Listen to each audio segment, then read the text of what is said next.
Good afternoon, Governor, Maine public. We are 1 minute out.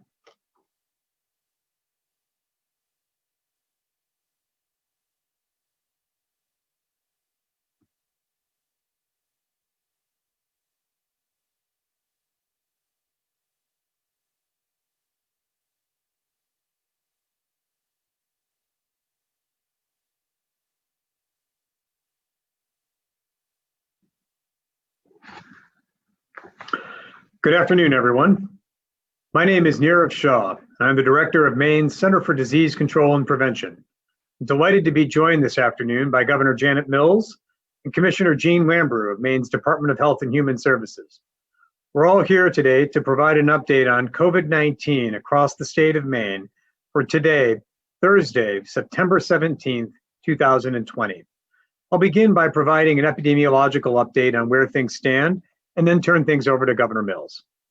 Right now in the state of Maine, there are a total of 4,962 cases of COVID-19 across the state, an increase of 21 cases since yesterday. Of those cases, 4,454 are confirmed, an increase of 24, and 504 are probable, a decrease of 3 probable cases since yesterday. Overall, 436 individuals have been hospitalized at some point, and right now in the state, 12 individuals are currently hospitalized with COVID-19, 5 of whom are in the intensive care unit, and none of whom is on a ventilator right now. To put that number in perspective, Maine's hospitalization rate at present is just under 1 per every 100,000. The national average of hospitalization rates right now is approximately 10 per 100,000 for context. Sadly, 138 individuals have passed away with COVID-19 since Maine CDC began our activation. And in total, 4,317 individuals have recovered, an increase of 10 recoveries since yesterday. Among our cases are 1,014 healthcare workers as well. Of all of the cases reported to Maine CDC in the past 24 hours, right now approximately 32% of the new cases in the past day are in residents of York County. Of the cases in the past 24 hours, approximately a third are represented by individuals in York County. I'd like now to turn to an update on some of the outbreaks at which Maine CDC has been most recently involved, starting with some new outbreaks. The first is an outbreak that Maine CDC opened an investigation into the Portsmouth Naval Shipyard, where there are a total right now of 18 cases, all of which are laboratory confirmed. Those cases are among individuals who hail from separate and different states. As of right now, 13 of those 18 cases are among Maine residents, 4 are among New Hampshire residents, and 1 of which is from a Massachusetts resident. Right now, one of the linkages that we have identified that may have generated this outbreak is a group of individuals who commuted together from Sanford to the Naval Shipyard. There was a commuting van that occurred where 9 individuals in that van seemed to have shared rides on a frequent basis. 7 of the 9 individuals who are part of that commuting caravan have tested positive. In addition, among the 18 cases, at least 2 of those 18 are not among employees of the shipyard, but rather close household contacts of employees of the shipyard. In addition, right now, there is 1 individual who is considered part of this outbreak, though this individual is not thought to work or have commuted with the other 17 individuals.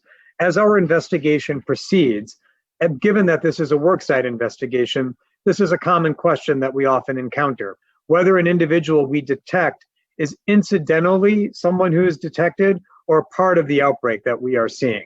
As we conduct more testing in partnership with the Naval Shipyard, we'll have a better epidemiological picture of what's going on and what the patterns of transmission that may have existed that generated and led to this outbreak actually are. Maine CDC also in the recent day has opened up outbreak investigations into 2 other locations. One is the Baker Company in Sanford, a manufacturing facility where Maine CDC is aware of right now 3 cases of COVID-19. And the other is at the Buffalo Wild Wings in Auburn, where Maine CDC also opened up an epidemiological investigation after detecting 4 cases of COVID-19 among employees of that facility. The facility closed for deep cleaning, and the 4 individuals who have been affected are under isolation and no longer working at the facility during their period of isolation. Next, I'd like to provide an update on some of the pending outbreaks that Maine CDC has been working on. Let's start with cases that emanated from and are related to the August 7th wedding in Millinocket. Right now, there are a total of 177 cases associated with that August individuals who have passed away. Notably, none of those 7 individuals attended the August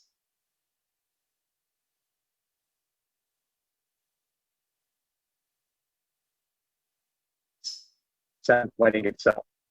What's changed in the past 24 hours is an additional case. Again, that represents an increase of 1 case since yesterday. Another area in which the August 7th wedding generated a subsequent outbreak is at the Maple Crest facility in Somerset County. Right now, there have been 39 cases of COVID-19 associated with the Maple Crest nursing facility, and sadly, there have been 6 individuals who have passed away. I'd like to just take a quick second to comment on the Millinocket outbreak and the attendant outbreaks that we've detected. And the key word is detected there. One of the reasons that Maine CDC is able to treat the Millinocket August 7th wedding, as well as the York County Jail, as well as the Maple Crest facility, as well as the Calvary Baptist Church, one reason we are able to treat them as one global outbreak is because of the work of our team of contact tracers. Again, right now, we've got approximately 100 individuals who are involved with and supporting case investigation and contact tracing. What would have previously been disparate, unconnected outbreaks, because of the work of our contact tracers, we are now able to view as one contiguous outbreak because of the interconnections and linkages that our contact tracers have actually observed and put together. Because of their hard work piecing together these various pieces of the puzzle, we now have clarity on what actually happened as a result of the events of that August 7th wedding. Were it not for the hard work of Maine CDC contact tracers, what we would have instead might be disparate, unconnected outbreaks. But because of their work, piecing together these pieces, being the classic gumshoe disease detectives that they are, we now have epidemiological clarity on what actually transpired. That means we can take more aggressive steps to keep individuals safe, as well as contribute to the broader understanding of COVID-19. As a result of their hard work, we now know what we know, and I'd like to recognize all of those efforts. I'd like now to turn to provide a couple of updates on where things stand with respect to testing in the state of Maine. Based on 5,302 PCR tests reported to Maine CDC, the one-day point positivity rate in Maine was 0.41%. On a 7-day basis, that brings our weighted PCR positivity rate to now 0.60%. To put that number in a little bit of context, according to the New York Times' COVID-19 tracker, which I encourage everyone to take a look at, the national PCR positivity rate is 5%. The rate in Maine right now is 0.6%. And finally, in terms of testing volume, right now in Maine, we are conducting approximately 355 PCR tests for every 100,000 people. Similarly, to put that number in context, the national average is approximately 220 tests per 100,000. The rate right now in Maine is approximately 355 per 100,000. So with that, I'd like to turn things over to Governor Mills. Thank you, Dr. Shaw, as usual, for your somber, honest, scientific approach to this information and providing the most comprehensive data possible and insights into what's going on in the public health arena in the state of Maine. Every person in the state of Maine owes their knowledge and their understanding and their allegiance to the public health measures that you've promoted to your welcome and articulate common sense expression of what's going on. So let me change tactics a little bit, change the topic a little bit. Because while every state in the nation is facing economic challenges, significant economic challenges as a result of COVID-19, the state of Maine received some positive news yesterday. CNN Business and Moody's Analytics ranked Maine first in the nation for economic recovery as of last week. So according to the index that they published yesterday, Maine's economy is operating at 93% of where it was in early March. At the outset of the pandemic, I spoke at length with Eric Rosengren, president of the Federal Reserve Bank of Boston. I asked him, how can we help the economy, the Maine economy, during this pandemic of whatever length it takes, however long it takes to fight this virus? He said unequivocally, the best way back to a robust economy is getting the virus under control in your state. President Rosengren also said, as long as the virus poses significant threats to public health, a full economic recovery in any state will be very difficult. Individuals often voluntarily avoid activities that place their health at risk, including workplace activities. Simply put, we can't have a healthy economy if we don't have healthy people. And that's why the first and foremost priority of this administration, with the team we're working with Dr. Shaw, Commissioner Lambert, Commissioner Macon, Commissioner Johnson, and so many other good members of this team, the first priority we have is to protect the health and safety of Maine people. That in turn will translate into increasing our economic recovery efforts. CNN and Moody's Analytics, they credit our relatively low COVID-19 case and infection rates, as well as a robust real estate market over the summer for our economic recovery to date.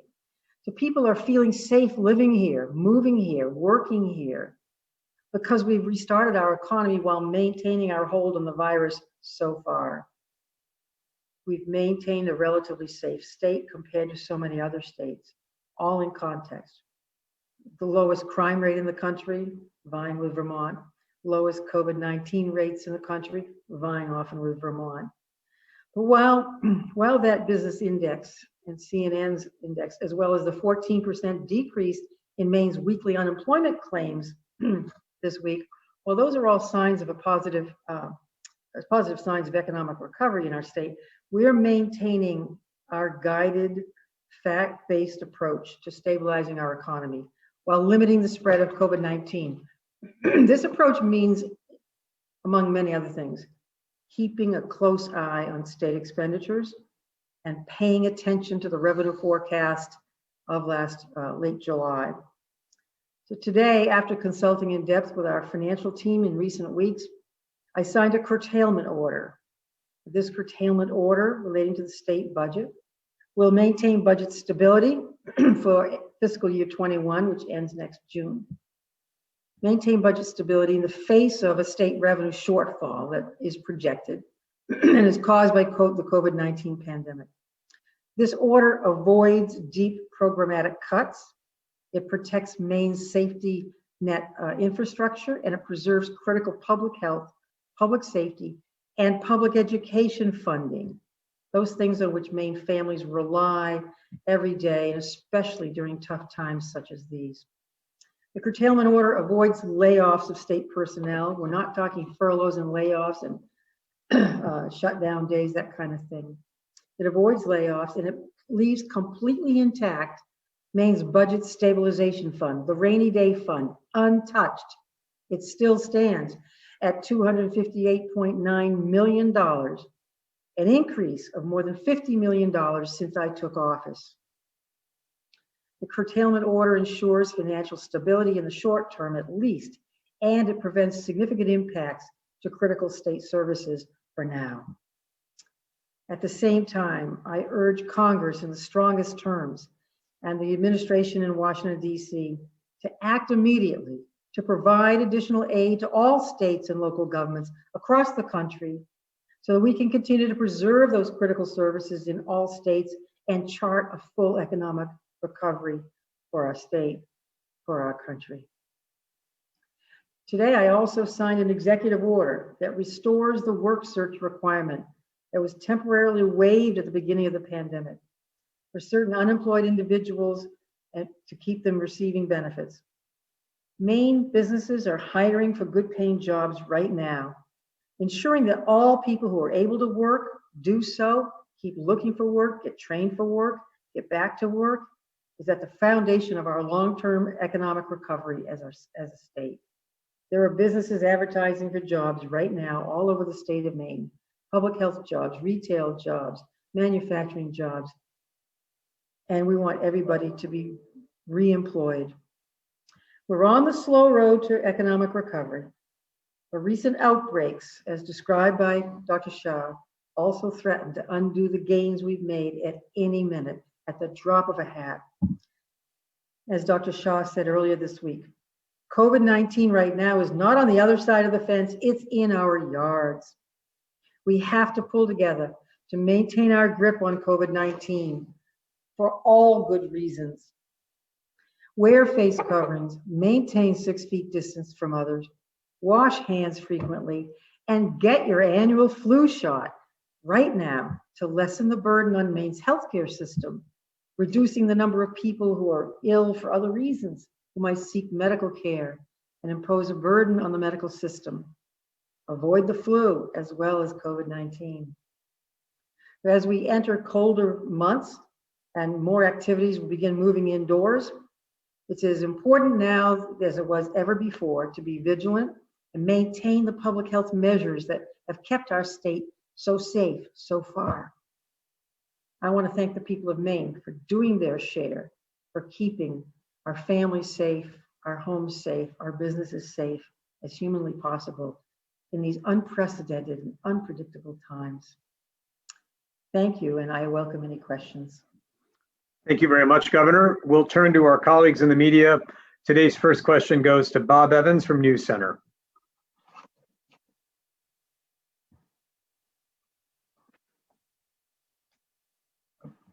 Bob, are you with us? All right, we'll come back to Bob in just a second while we turn to Charlie at the BDN.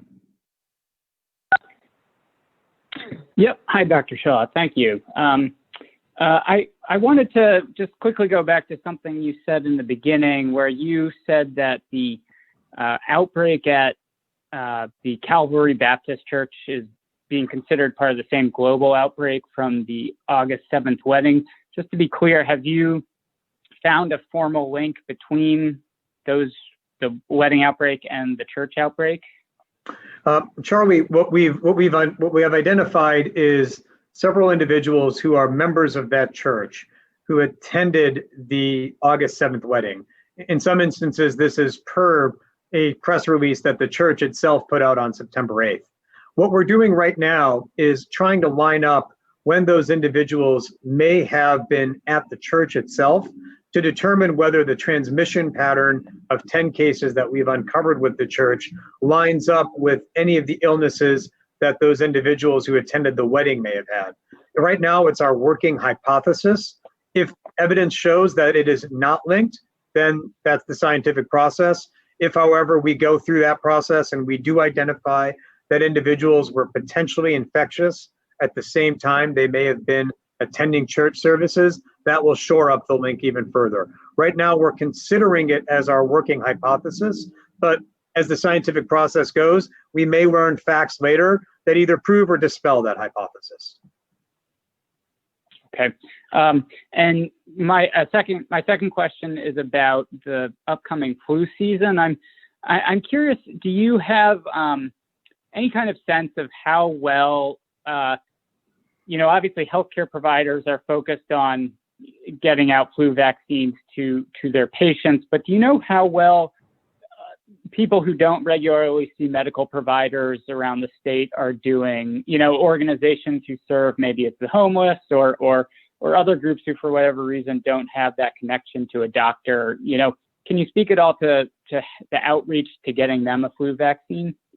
Absolutely, Charlie. You've identified a really important element of our strategy for vaccinations. We recognize that although visiting your primary care healthcare provider is an important part of staying healthy, not everyone has a primary healthcare provider, and we don't want that to be the barrier that may prohibit or prevent someone from getting a flu shot.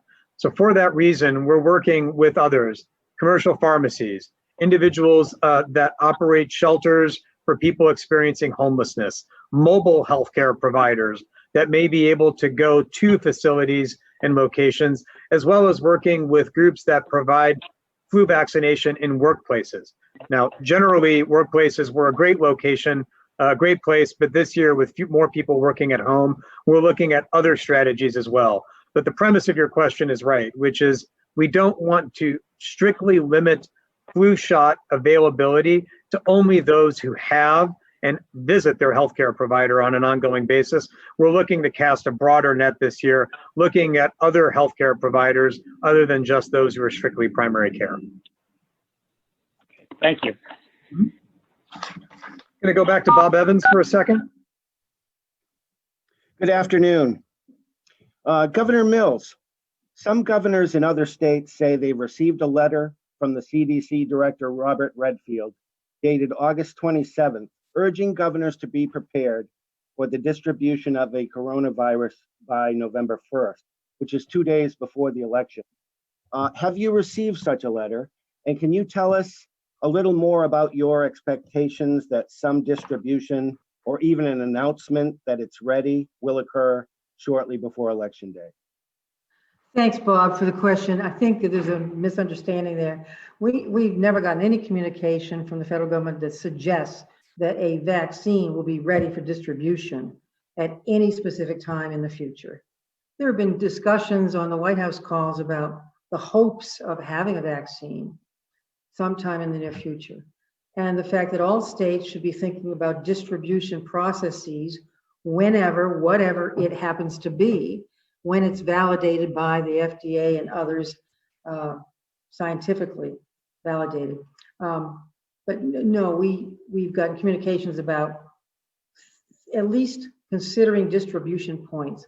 And as you know, with some of the proposed vaccines in testing right now, some of them require extreme cold, to be preserved in extreme cold temperatures, things of that sort. So we're thinking along those lines about what happens when, and we're all talking about that, but no any specific communication about a specific distribution time, no.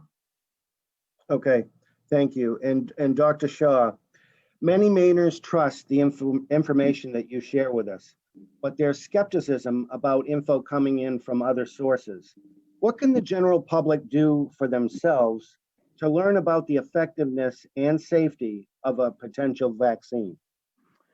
Bob, I'm glad you raised that. That's been something that's been on my mind. I know on a lot of folks who work on COVID-19 mind in Maine. The bottom line here is that so much of the rollout for any vaccine will depend on trust in the vaccine, in the safety, and in the efficacy of that vaccine. In a crisis situation, trust and credibility are pretty much all you've got. And so what I recommend that everybody do who has questions or concerns about vaccine development, let alone any vaccine that is ultimately approved, is stick with trusted sources of information. Namely, right now, the best sources of those information are the US CDC's website, as well as the Maine CDC's website. We will endeavor, at least at the Maine CDC level, to keep everyone up to date on where vaccine development stands nationally. And as vaccines are working their way through the approval process, we will also make sure we are open, transparent, and straight with everybody about what the data show and at what point we think vaccination is ready to go. This is going to be a topic of national conversation for quite some time. Now is the right time to get plugged in to that discussion and start looking on and relying upon those trusted sources of information. For me personally, it's the US CDC, and specifically within the US CDC, an advisory committee that is made up of independent experts. It's an advisory committee called the Advisory Committee on Immunization Practices, better known by its acronym ACIP. All of the materials that ACIP reviews can be found on that website. The other place that I recommend everyone to go is the National Academy of Sciences. That too has an independent body of experts, of medical, clinical, and scientific experts who are themselves independently evaluating the strengths, the benefits, and the weaknesses and the possibilities of any forthcoming vaccine. Both of those websites have a wealth of information, and now is a great time to start getting up to speed on the discussion. I'm going to turn next to Amy Brown at WERU. Thanks, Dr. Shah. Quickly, before I get into my questions, which are related to the flu shot, the vaccine, I just want to be sure I understand you correctly that the Calvary Church numbers are not included in the 177 yet, correct? You're holding off until you are sure about those? You are correct, Amy. Thank you for clarifying that. That is correct. Okay, and it's still 10 there? That is correct as well. Okay. Some healthcare providers are now encouraging people to wait until a little bit later in the fall before getting the flu shot because it wears off at the other end of the season if you get it too early. Can you comment on that and whether or not there may be any shortages for people who do wait? And then I have a follow-up question about shots from flu shots from a listener. Sure. Can't speculate on whether there might be shortages in any point in the future, whether it's a couple of weeks, let alone a couple of months. For that reason, Maine CDC, as well as the US CDC, recommends getting your flu shot as soon as you are able to. The best time to get your flu shot is when you are able to get it and you are somewhere where they're offering it. Maybe that's when you're at your primary care physician's office. Maybe that's when you're at your other primary healthcare provider's office. Maybe it's when you're at the pharmacy. Maybe it's when you're in the grocery store. But the best time to get the flu shot is when you are somewhere where it is being offered. I know that there have been discussions and we've received questions about whether it's advisable to wait just a little bit longer. If your healthcare provider, if your physician has advised you to do so, that's a discussion between you and your healthcare provider. But recognize that by waiting, you are going a longer period of time without the protection that the flu shot affords. And already in Maine, we are starting to see cases of influenza. So again, the best time to get your flu shot is when you happen to be somewhere where the flu shot is being given and offered. Okay, great. And that leads into my next question, which is from a listener who writes that she says, many of us are suspect of the flu shot manufactured by Big Pharma with ingredients from around the world somewhere. Have never had one despite, and I'm still reluctant despite Dr. Shah's many urgings, concerned about potential autoimmune effects. And she writes that she needs help deciding this year. So putting that out there for you to help her decide. Well, I'm honored and happy to help her provide a little bit more clarity and hopefully point her in the direction of getting the flu shot. I completely understand each and every one of the concerns that she outlined. It's right to question anything that we're putting in ourselves. There's no doubt about that. What we know about the flu shot, though, is that it's got an extremely solid multi-decade track record at reducing the likelihood that anyone who gets it may get the flu.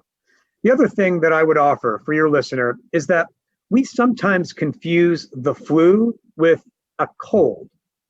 They're completely different. Anyone who has had influenza, which is what the flu shot protects against, will tell you that it is an excruciating medical experience. Every year in the United States, 20 to 30, up to 60,000 people per year die of the flu, the same flu that the flu shot can protect you against. And so while I appreciate that everyone would want to question where the components of the flu shot come from and what it means to put it in your body, I'd also ask that those questions be considered alongside the multi-decade record that the flu shot has established with yourself. To me and to everyone I talk to, it all comes down to a question of the risks and the benefits.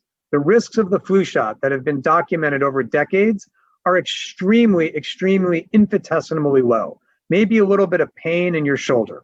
The risk of not getting the flu shot is the risk of influenza, which in a year where COVID is circulating is doubly concerning. Great, thank you.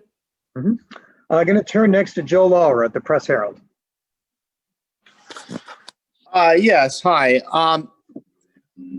I guess I know it's early in the investigation, but do we know whether the people who commuted together from Sanford to the shipyard, is that how that outbreak started in Portsmouth?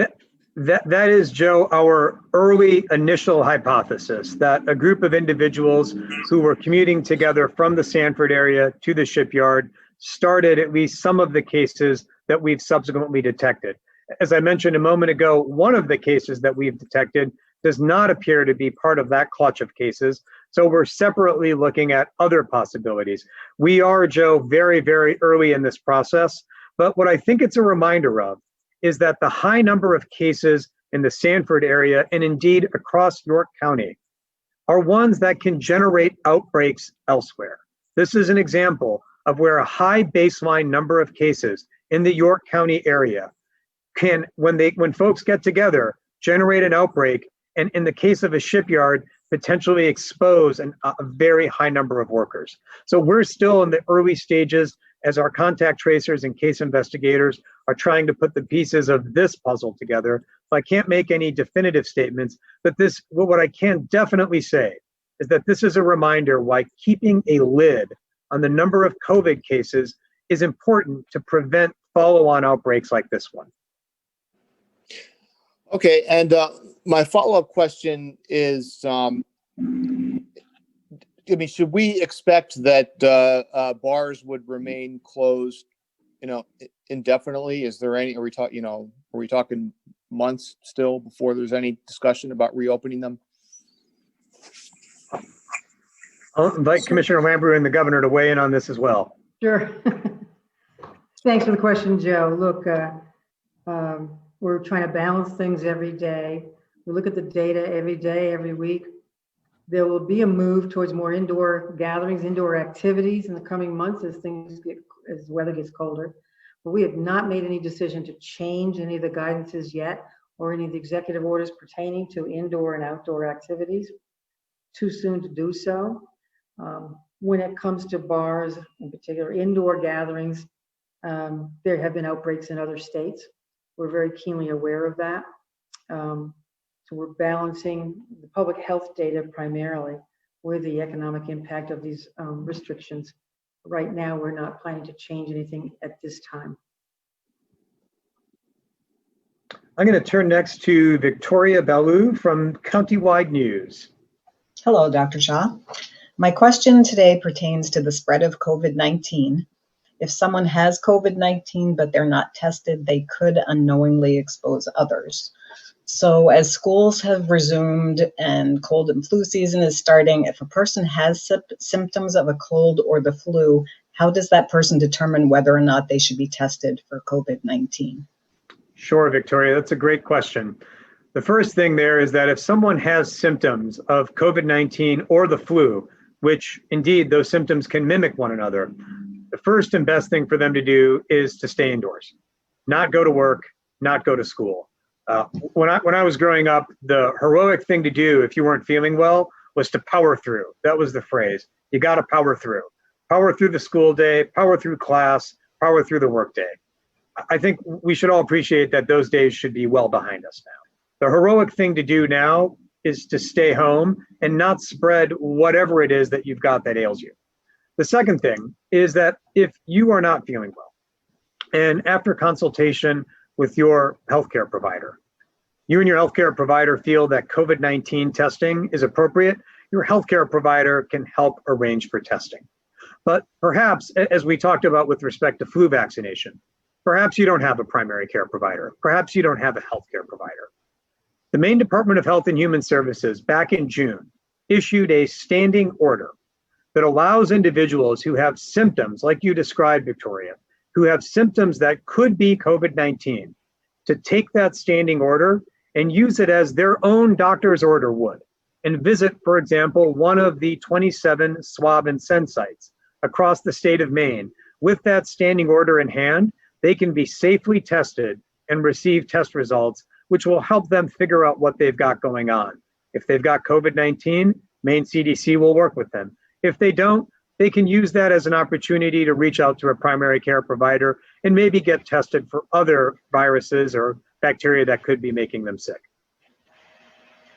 Commissioner Lambert, is there anything else that I missed on that? Okay.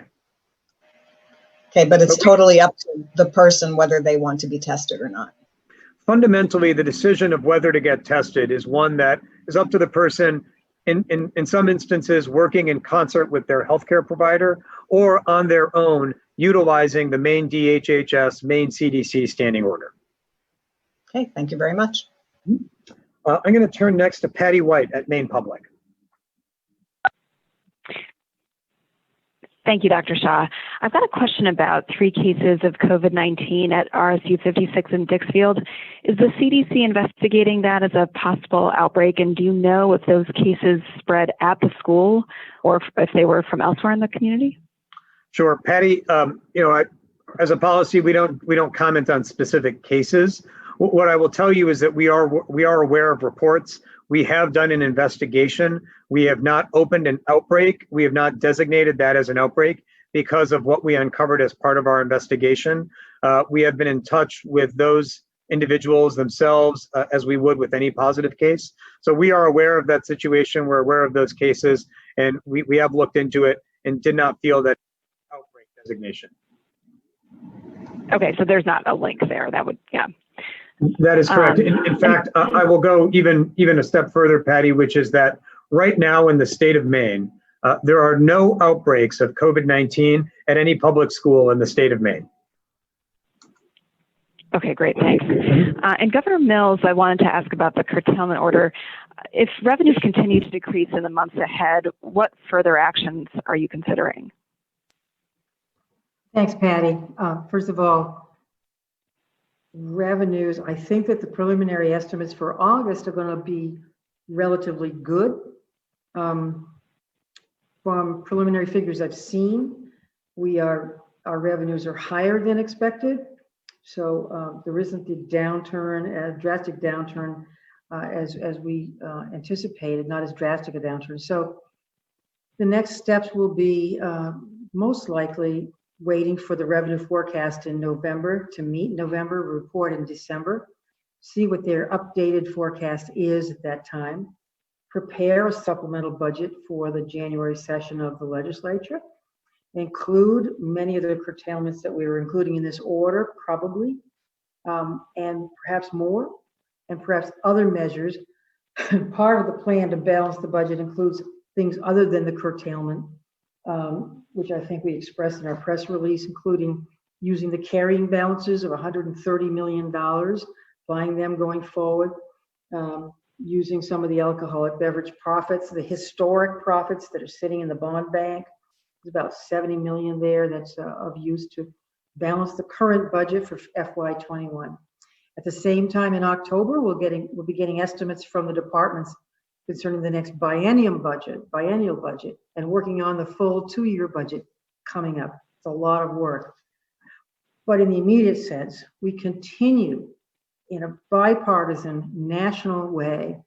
The National Governors Association and the towns and cities are urging Congress to act now to let us have more flexibility with the use of funds that we currently have, let us use them beyond December 31st, and to provide funding for economic stimulus and to avoid some of the basic bankruptcies that some states are looking at. Our state is fortunate not to be in that position, but all states are looking at revenue losses, significant revenue losses, due solely to COVID-19 and this unprecedented, unpredicted pandemic.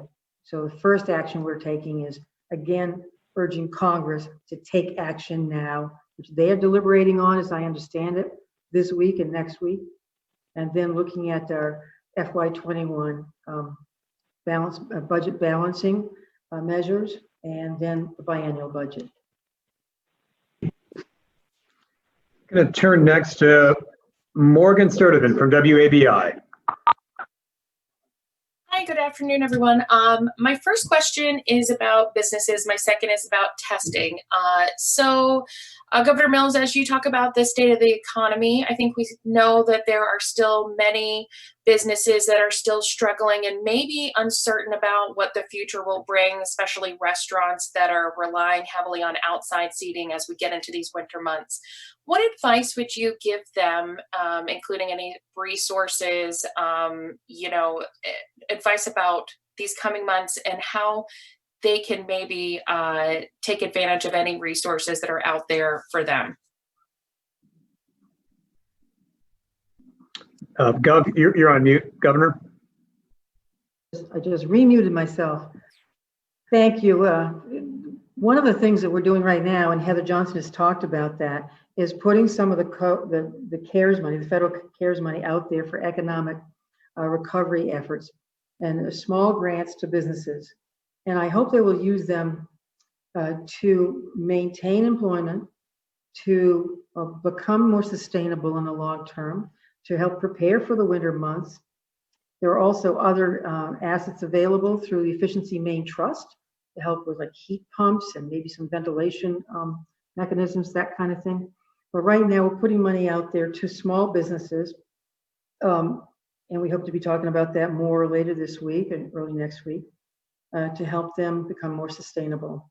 There are a lot of logistical issues relating to going indoors, whether it's sports activities, dining, meetings, and all those kinds of things. And we're looking at that every day.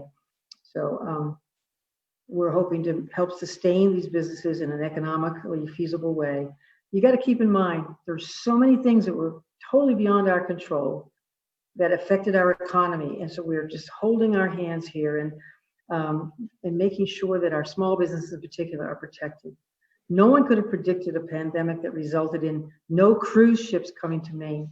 It resulted in the Canadian border being closed, resulting in a loss of 17% of our overnight visitors from Canada, resulted in consumer spending being down and travel being down and so many other economic factors that are affecting the whole nation. But we're doing what we can in the state of Maine, providing some money from the federal government for economic stipends and help these businesses become more sustainable over the long term, especially during the winter months. Thank you, Governor Mills. And my next question is about testing. I received an email from someone who is looking to go out of town for a funeral next Friday. And it's a quick trip. She's not sure when she should get tested. She's also facing another barrier where the hospital that is located near her is saying she still needs a reference to get testing. Can you kind of speak to what advice you'd give her? Maine? Sure, I can. Oh, sorry, Governor. Yep. So I can start, Morgan. I won't go into the specifics because each and every situation is highly, highly fact specific and fact intensive, where this individual may be going, to what state, what their requirements are, et cetera. But assuming that the individual is going to a state that is not among the 5 that Maine has exempted from the receive a negative test or a 14-day quarantine, even if that individual is going to one of those states for, as you said, a quick trip, we would still require a negative test or a quarantine upon arrival into Maine. Again, if they're not going to one of those 5 states. If it's a quick trip, the best time to get that test is either as soon as they are leaving that state or as soon upon their arrival back into Maine. Now, generally speaking, it can take a period of days before the virus has developed enough and replicated enough for it to be detected in a person. But the tests nowadays are very sensitive and can detect even minute numbers of the virus in somebody's body. And so if this individual were to get tested either upon their departure from that state or their arrival back into Maine, that would be a good time. The important thing, I think the most important thing, is that while they are awaiting their test results, they've got to stay inside in quarantine. This is not a come back to Maine and go to work, and if your test result comes back positive, then you stay away. No. If you're going out of state, you are coming back, while you are awaiting your test results, you've got to stay inside in quarantine to avoid potentially exposing anybody else as a result of your out-of-state travel. And on the question of the hospital, it is true that not every healthcare provider in the state of Maine does follow that standing order that Dr. Shaw mentioned earlier. But on the governor's coronavirus website, you can see a place called testing, and it will send you to list all the locations and how you get in touch with the 27 Swab and Send state-sponsored sites where you can get tested for free. It also lists the types of places that will accept the standing order that are not state-sponsored. We rank #1 in the nation in terms of states that have exceeded our testing capacity or the testing recommendations. So in the state of Maine, there should be testing available for people like your viewer. And the final question of the afternoon goes to Allison Ross. Hi, Dr. Shaw. Thank you so much for taking my question. So the flu, of course, a major part of the discussion Tuesday and then again today. And with that, of course, you've been talking about getting a flu shot. So do you think that Maine will issue something like Massachusetts did a few weeks ago with that mandatory flu shot mandate? Right now, part of the question as to whether something should be made mandatory is how many folks are doing it to begin with. And although flu vaccine uptake can always be better, for the most part, Maine people have gotten their flu shot. What we want to do is to get that number as high as possible, especially as we are going into a season where we're contending both with the flu as well as with COVID-19. We're considering any options that could help us get to that higher level. But what we really want to do is encourage folks to take control of their own health and take those affirmative steps to visit their healthcare provider or go to, say, a pharmacy or a federally qualified health center and go to get their flu vaccine in that manner. Whether it's done voluntarily or whether it's done by state mandate, the goal here has got to be to increase flu vaccine levels to make them as high as possible. As with any vaccine, the more people that get the vaccine, the more efficacious, the more the benefits spread across everyone in the community. Governor, that was the final question for the afternoon, so I will pass things back over to you. Well, thank you, Dr. Shaw. Thank you, Commissioner Lambrou, and thank you, Dr. Thibodeau, for your excellent service as always. I just want to encourage people to, again, take it outdoors this weekend and in the coming weeks, enjoying the Maine foliage season, which is fast upon us, and enjoying everything that Maine has to offer outdoors. I was excited to read that our campground reservations this summer were up by 32%. They were up by more than 60-something% just from Maine residents. So Maine people are enjoying the state of Maine more than ever before, I believe.